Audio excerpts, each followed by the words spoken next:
High বন্ধুরা, আজকে আলোচনা করব জুনিয়র ক্লার্ক এবং সিনিয়র ক্লার্কের প্রমোশন নিয়ে। তোমরা অনেকেই কমেন্ট করেছিলে যে জুনিয়র ক্লার্ক এবং সিনিয়র ক্লার্কের প্রমোশন স্কোপ কী রয়েছে।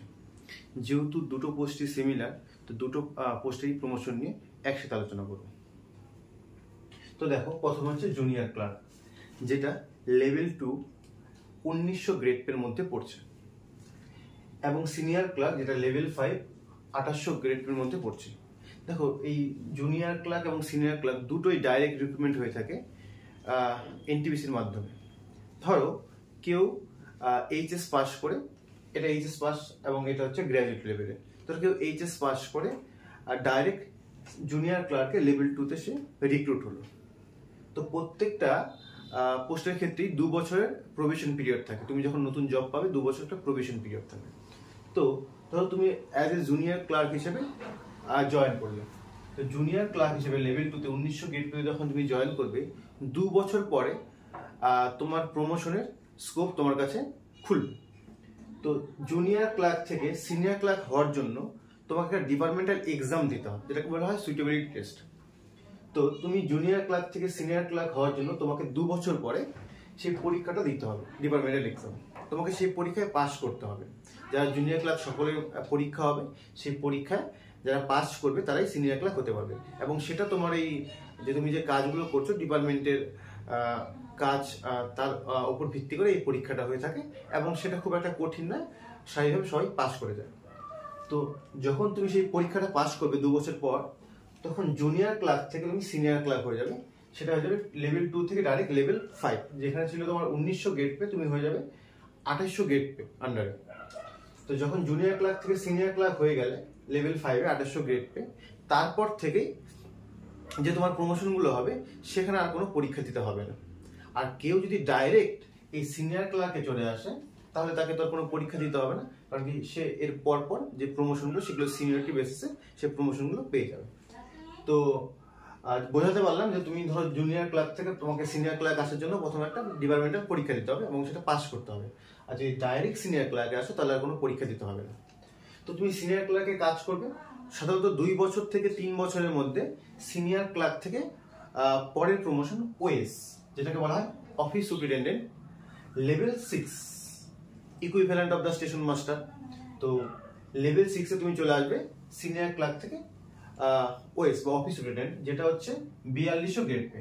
তো একবারে 2800 থেকে তুমি ডাইরেক্ট 4200 গ্রেড পেতে চলে আসবে, মাঝখানে আর কোনো গ্রেড পে নেই, লেভেল 5 থেকে লেভেল 6। তো জুনিয়র ক্লার্ক থেকে সিনিয়র ক্লার্ক আসার জন্য ধরে রাখো মোটামুটি 3 বছর। তারপর সিনিয়র ক্লার্ক থেকে ওএস আসার জন্য এটা ধরো 2 থেকে 3 বছর। আবারও বলছি, সিনিয়র ক্লার্কের পর থেকে কিন্তু যেগুলো প্রমোশন সেগুলোর জন্য কোনো পরীক্ষা দিতে হবে না, সেগুলো তুমি ডাইরেক্ট সিনিয়রিটি বেসিসে আসতে পারবে। তো চলে আসবে ওএস লেভেল 6, এবং এই ওএস থেকে পরের যে পোস্টটা হয় সেটা হচ্ছে চিফ ওএস। দেখো, এই ক্ষেত্রে ওএস থেকে চিফ ওএস হওয়ার জন্য একটা নির্দিষ্ট সময় প্রয়োজন। সেটা হচ্ছে তুমি যেখানে কাজ করছো সেখানে কতগুলো চিফ ওএসের সিট ফাঁকা রয়েছে বা কতগুলো ভ্যাকান্সি রয়েছে তার উপর ডিপেন্ড করবে। আগেকার দিনে যারা আমাদের অফিস সিনিয়র তাদের থেকে আমরা জানতে পেরেছি, সেটা হচ্ছে আগেকার দিনে 10 থেকে 15 বছর বা 20 বছরও লেগে যেত। তবে বর্তমান সময়ে ওএস থেকে চিফ ওএস হতে মোটামুটি ধরো 7 থেকে বা 6 থেকে 8 বছর বা ম্যাক্সিমাম 10 বছরও লাগতে পারে। মানে মিনিমাম 5 থেকে 6 বছর তোমার লাগবে। তো ধরে রাখো 7-8 বছরের একটা সময় লাগবে। তবে সেটা ডিপেন্ড করবে তুমি কোথায় কাজ করছো, সেখানে কতগুলো ভ্যাকান্সি রয়েছে। এবং যারা এই ক্লারিক্যাল পোস্টে থাকে বা মিনিস্ট্রিয়াল, সেখানে লাস্ট যে তোমার হচ্ছে প্রমোশন সেটা কিন্তু চিফ ওএস। তো সেই কারণে এই চিফ ওএসে আসতে একটু সময় লাগে, 7-8 বছর বা ম্যাক্সিমাম ধরে রাখো 10 বছর। তো জুনিয়র ক্লার্ক থেকে পরীক্ষা দিয়ে আসলে সিনিয়র ক্লার্ক, সিনিয়র ক্লার্ক থেকে আসলে ওএস, এবং ওএস থেকে আসবে চিফ ওএস, যেটা লেভেল 7, এবং যেখানে গ্রেড পে হচ্ছে 4600 গ্রেড পে। অর্থাৎ এই চিফ ওএস বা লেভেল 7-এ যখন তুমি আসবে তখন তুমি হবে ইনচার্জ। তুমি কি কোনো একটা সেকশনের ইনচার্জ, অর্থাৎ তুমি তখন একটা সেকশনের ইনচার্জ তোমাকে বানিয়ে দেওয়া হবে। নর্মালি চিফ ওএসরা ইনচার্জ হিসেবেই সেকশনে কাজ করে থাকেন। তো লেভেল 7 যেটা হচ্ছে বললাম চিফ ওএস, এটা হচ্ছে 4600 গ্রেড পে। আগে কি হতো, আগে লেভেল 7 অবধি প্রমোশনের স্কোপ ছিল, কিন্তু এখন কি হচ্ছে, এখন এরপরে লেভেল 8 এবং লেভেল 9-এ প্রমোশন পাওয়ার স্কোপটা এসেছে। কিন্তু তোমার যে ডেজিগনেশন, তোমার যে পদ, সেটা কিন্তু চিফ ওইসি থাকবে, তুমি হাইস্ট চিফ ওইসি অব্দি হতে পারবে। কিন্তু এই লেভেল 7-এ কাজ করার পরে আস্তে আস্তে সিনিয়রিটি বেসিসে তুমি লেভেল 8-এ চলে আসবে।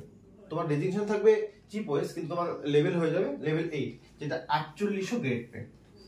এবং তোমরা যারা জানো বা যারা রেলের সাথে যুক্ত আছে তারা জানে যে এই রেলওয়েতে একটা অফিসার থাকে পার্সোনাল ডিপার্টমেন্টে, যার নাম হচ্ছে এপিও, অ্যাসিস্ট্যান্ট পার্সোনাল অফিসার, যিনি কিনা গ্রুপ বি অফিসার। তো তারও লেভেল হচ্ছে 8, অর্থাৎ এপিও হওয়ার জন্য লেভেল 8 হতে হয়, বা এপিও লেভেল 8 হয়। তো তুমি একজন জুনিয়র ক্লার্কে জয়েন করেও কিন্তু লেভেল 8-এ চলে আসতে পারবে, একজন এপিওর যে গ্রেড সেই গ্রেডে। কিন্তু তুমি গ্রুপ সি থাকবে, নন গ্যাজেটেড। যেরকম এপিও গ্রুপ বিতে গ্যাজেটেড হয়ে যান, কিন্তু ক্লার্করা লেভেল 8-এ এসেও গ্রুপ সি থাকবে, কিন্তু 4800 তারা গ্রেড পে হয়ে যাবে। এবং ইভেন এখন এই স্কোপটা বেড়ে লেভেল 9 অব্দি স্টার্ট হয়েছে, অর্থাৎ তুমি কিছু বছর কাজ করার পরে লেভেল 8 থেকে লেভেল 9-এ আসবে, যেটা 5400 গ্রেড পে। মানে এই 5400 গ্রেড পে যখন আসবে, তখন তুমি নিজেই বুঝতে পারবে না তোমার স্যালারি কোথায় গিয়ে পৌঁছবে।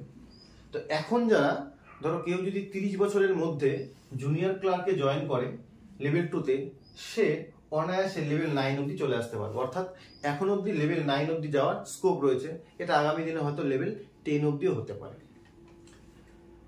ইভেন এমনও আছে যারা গ্রুপ ডিতে চাকরি করতো, তারা ডিপার্টমেন্টাল এক্সাম দিয়ে জুনিয়র ক্লার্ক হয়েছে গ্রুপ ডি থেকে, তারপরে সেখান থেকে চিফ ওয়েস, এমনকি লেভেল 8 অব্দিও পৌঁছে গেছে অনেকে।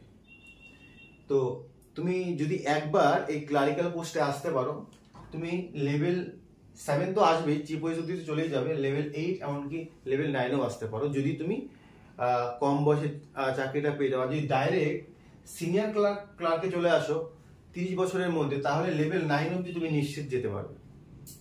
তো আশা করি বোঝাতে পারলাম, জুনিয়র ক্লার্ক থেকে সিনিয়র ক্লার্ক, সিনিয়র ক্লার্ক থেকে ওএস, ওএস থেকে চিফ ওএস, ওএস মানে হচ্ছে অফিস সুপারিনটেন্ডেন্ট, তারপর হচ্ছে চিফ ওএস লেভেল 7, তারপর হচ্ছে চিফ ওএসই থাকবে, তোমার প্রমোশনে হবে লেভেল 8, লেভেল 9, লাস্ট তুমি 5400 গ্রেড অব্দি যেতে পারবে। তবে তুমি যদি জুনিয়র ক্লার্কে জয়েন করো, তাহলে জুনিয়র ক্লার্ক থেকে তোমাকে সিনিয়র ক্লার্ক আসার জন্য একটা ডিপার্টমেন্টাল এক্সাম দিতে হবে। কিন্তু তুমি যদি ডাইরেক্ট সিনিয়র ক্লার্কে চলে আসো, তাহলে তোমাকে আর কোনো পরীক্ষা দিতে হবে না। আরেকটা বিষয় তোমাদের হয়তো প্রশ্ন আসতে পারে, কেউ ধরো এইচএস পাস করে সে জুনিয়র ক্লার্কে জয়েন হয়েছে, কিন্তু সিনিয়র ক্লার্কে তো আসার জন্য গ্র্যাজুয়েট বা গ্র্যাজুয়েশন থাকা দরকার। কিন্তু তুমি যদি জুনিয়র ক্লার্কে জয়েন করো এইচএস পাস করে, সিনিয়র ক্লার্কে যখন আসবে, এই যে এক্সামটা দেবে, এটা ডিপার্টমেন্টাল এক্সাম, এই এক্সাম দিয়ে তুমি সিনিয়র ক্লার্কে আসতে পারো। তার জন্য তোমার গ্র্যাজুয়েশন থাকতে হবে এরকম কোনো বাধ্যবাধকতা নেই। কিন্তু ডাইরেক্ট সিনিয়র ক্লার্ক আসার জন্য তোমাকে তো গ্র্যাজুয়েট হতেই হবে। কিন্তু যখন জুনিয়র ক্লার্ক থেকে ডিপার্টমেন্টাল এক্সাম দিয়ে আসবে, তখন তোমাকে আর কোনো গ্র্যাজুয়েশন থাকার বাধ্যতা বা গ্র্যাজুয়েশন থাকতেই হবে এরকম কোনো ব্যাপার নেই, কারণ তুমি তখন ডিপার্টমেন্টাল এক্সাম দিয়ে আসছো।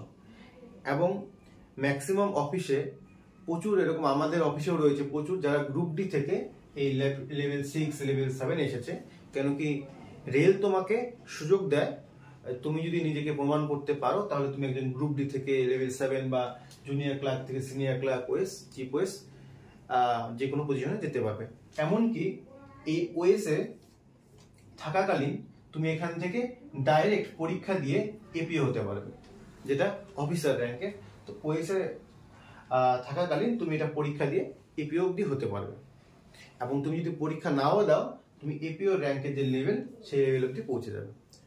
তো এই জন্য বলি যে জুনিয়র ক্লার্ক হোক বা সিনিয়র ক্লার্ক, একবার যদি তোমরা এই পোস্টগুলোতে আসতে পারো, তাহলে আর তোমাদের চিন্তা করতে হবে না, তোমরা প্রমোশন এমনি পেয়ে যাবে। আর রেলের ক্ষেত্রে প্রমোশনের স্কোপটা অনেক ভালো, কেন কি জুনিয়র ক্লার্ক থেকে মোটামুটি তুমি 2 থেকে 3 বছরের মধ্যে সিনিয়র ক্লার্ক যদি পরীক্ষায় পাস করে যেতে পারো, আর পাস করেও যাবে যদি পড়াশোনা করো। আর সিনিয়র ক্লার্ক থেকে ওএস 2 থেকে 3 বছর, ওএস থেকে চিফ ওএস যেটা লাস্ট, সেখানে 7-8 বছর লাগতে পারে। তো এইভাবে তোমরা লেভেল 9 অব্দি আসতে পারবে। তো একবারে জুনিয়র ক্লার্ক থেকে সিনিয়র ক্লার্ক 1900 থেকে 2800 গ্রেড পেয়ে, তারপরে 4200, 4600, 4800, 5400 অব্দি তোমরা যেতে পারবে। তো আশা করি তোমাদের যে প্রশ্নগুলো ছিল সেগুলোর উত্তর দিতে পারলাম। তো একবার যদি সিনিয়র ক্লার্কে আসতে পারো তাহলে সবচেয়ে ভালো, তাহলে কোনো পরীক্ষা দিতে হবে না। তবে যদি জুনিয়র ক্লার্কে আসো, তবুও তোমরা পরীক্ষা দিয়ে সিনিয়র ক্লার্ক হতে পারবে, এবং তারপরে তো পরপর ওই চিফ ওয়েস অব্দি যেতেই পারবে। তো দেখা হচ্ছে তোমাদের সাথে পরের ভিডিওতে। ভালো থাকো, সুস্থ থাকো।